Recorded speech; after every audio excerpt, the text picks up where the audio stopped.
유럽의 중세 시대를 칭하는 말 중에 암흑시대란 말이 있습니다. 유럽의 중세가 그 이전 고대 문명에 비해 퇴보했다며 쓰였던 말인데요. 지금에 와선 다소 과장이 들어간 표현이라고 여겨지고 있습니다. 분명 퇴보한 부분이 존재하긴 하지만 나름의 발전 또한 있었고, 이것이 토대가 되어 르네상스가 시작되었으며 근대 번영이 시작되었으니 말이죠.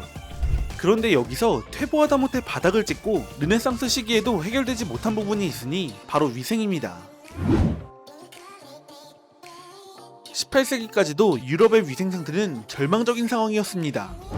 그 당시 작가인 메리 워틀리 몬테규가 오스만에 있을 당시 남겼던 기록을 보면 오스만 사람들이 일주일에 한 번 이상 목욕탕에서 목욕을 하고 여성들은 모두 옷을 벗고 목욕을 하는 것에 놀랐다고 말하는데요. 당시 유럽에선 목욕을 거의 하지 않았고 여성들은 목욕을 하더라도 겉옷만 벗고 속옷은 벗지 않았습니다. 이 속옷엔 속치마와 코르셋도 포함되죠. 정말 위생 수준이 굉장히 처참했던 게 코르셋망을 수십 년 동안 한 번도 빨지 않은 기록과 누더기가 될 때까지 세탁하지 않은 속치마의 기록이 존재하는 등 당시 유럽 사람들은 청결에 큰 관심을 두지 않았습니다. 이것은 남녀노소와 신분을 가리지 않았습니다. 18세기 중반 영국 서식스의 잡화상 터널한 사람은 목욕은 1년에 딱 한 번 사혈류법을 할 때만 하면 된다고 주장했는데 대중들은 뭔 당연한 소리를 하냐는 수준의 반응이었습니다. 그러나 신앙이 지배하던 중세에도 무신론자가 존재했던 것처럼 이러한 세태 속에서도 위생과 청결에 대한 당시로서는 독특한 관점을 지닌 이들도 존재했습니다. 이들은 일부 귀족이나 신사계급, 계몽된 중산층 등 주로 어느 정도 재단을 보유한 이들이었는데 각자 다른 이유로 목욕을 찬양했지만 몇몇 사람들은 유독 냉수 목욕을 찬양했습니다. 사실 로마의 목욕 문화를 박살낸 게르만족도 냉수 목욕을 했던 만큼 목욕 문화의 몰락 속의 냉수 목욕이 상당 기간 잔존했던 것을 생각한다면 냉수 목욕부터 부활하는 것이 이상해 보이진 않습니다. 영국의 철학자 존 로크는 1693년 자신의 저서 교육론에서 사내 아이들은 매일 차가운 물로 발을 씻어야 한다. 그게 보기도 좋지만 그래야 건강해진다. 라고 주장했습니다. 다만 철학자인 동시에 의사였던 로크는 이러한 자신의 주장에 특별한 의학적 근거를 제시하진 않았습니다. 1701년 의사 플로이어는 냉수욕의 역사란 책을 냈습니다. 그는 책에서 그리스인, 로마인, 고대 게르만인 등 냉수욕을 하는 고대인에 대해 설명했으며 냉수욕을 통한 치료법을 썼습니다. 장애인, 폐결핵 환자, 중풍 환자 등의 건강을 회복시켜줄 수 있다고 주장했는데 당연히 의학적 근거는 없었습니다. 1750년 의사 리처드 러셀은 해수욕을 통한 치료법을 주장했습니다.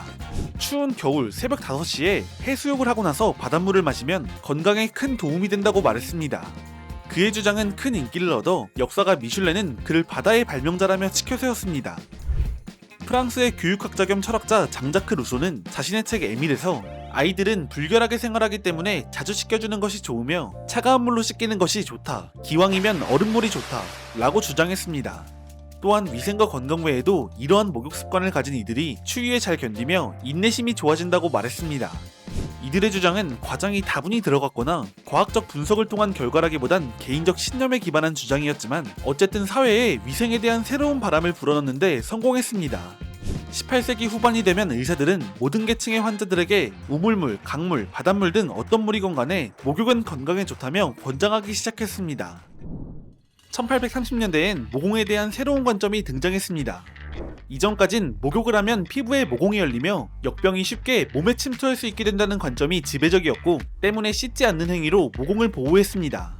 그런데 새로운 관점에선 피부의 모공에 일종의 호흡 기능이 존재하며 모공이 때로 막혀 있으면 이산화탄소가 피부를 통해 배출되지 않아 건강에 문제가 생긴다고 보았습니다. 이를 동물 실험을 통해 입증했는데 동물의 털을 모두 깎은 뒤 유약을 발라 모공을 막았고 실험 동물들은 모두 죽었습니다. 물론 현대인의 관점에서 본다면 이것은 그냥 체온 조절 기능을 상실해서 죽은 것으로 엉터리 실험입니다. 이렇게 바뀐 주장도 그 근거는 엉망이었지만 이렇게 19세기에 들어서며 서유럽 각국의 청결에 대한 의식은 바뀌어 갔습니다. 영국은 18세기 말부터 청결관념은 꾸준히 발전했지만 19세기 초에는 아직 그 결실을 보지 못했습니다.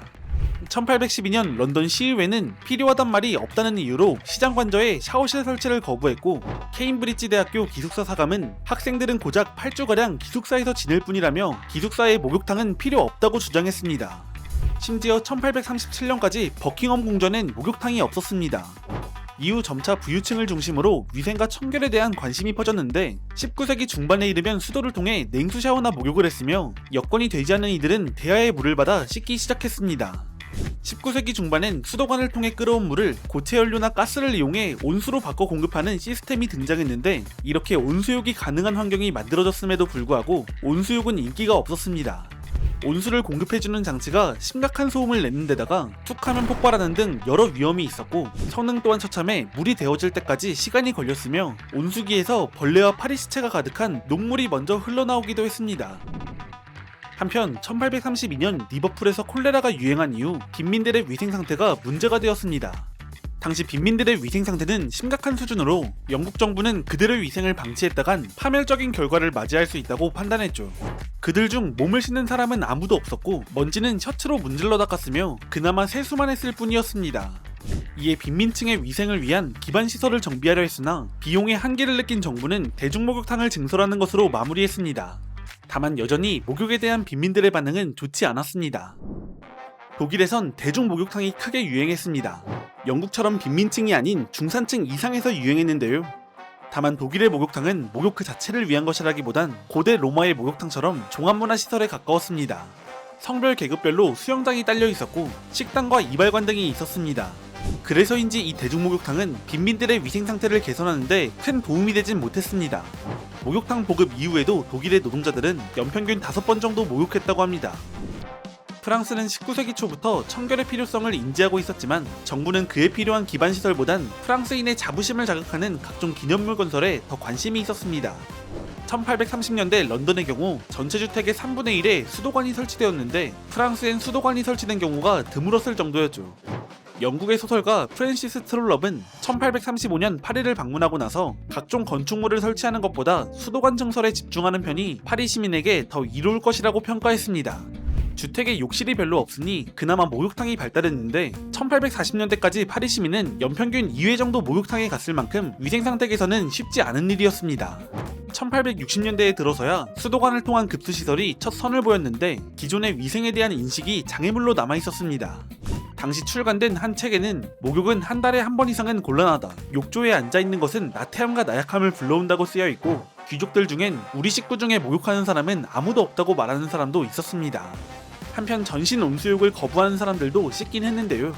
그들은 욕조에 물을 조금 받은 다음 스펀지를 물에 적셔 몸을 닦아냈습니다. 이렇듯 프랑스인들은 목욕에 미온적이었지만 20세기 초 독일에서 샤워 설비가 수입되면서 상황은 극적으로 나아졌고 여성들의 경우 영국보다 더 자주 샤워 설비를 이용했습니다.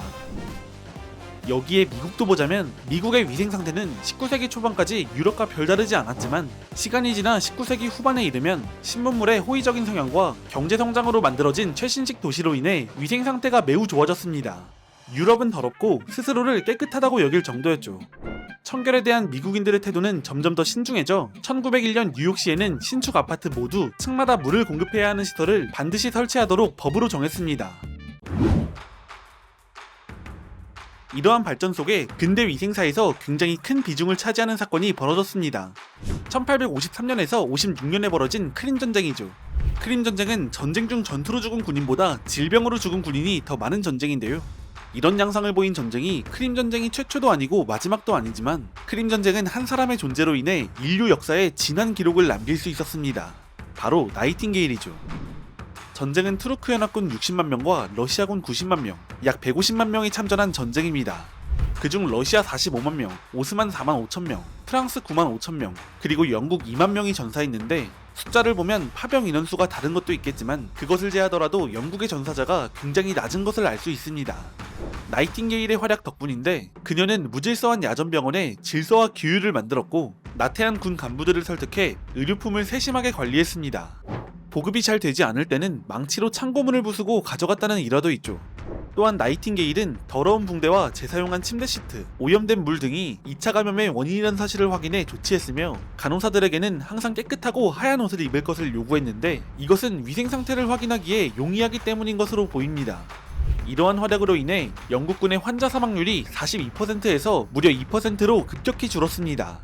전쟁 이후 나이팅게일은 전쟁에서의 자료를 바탕으로 대부분의 사망자가 부상 자체로 죽는 것이 아니라 이후 치료, 병원 위생 상태에 의해 사망했다는 것을 발견했고 이를 개선하기 위해 활동했습니다. 이후 나이팅게일의 제자들은 간호학교를 설립하고 그녀의 교육을 전파했습니다. 20세기 이후 위생의 중요성과 청결의 필요성에 대해서는 기본적인 논리가 모두 입증되었습니다.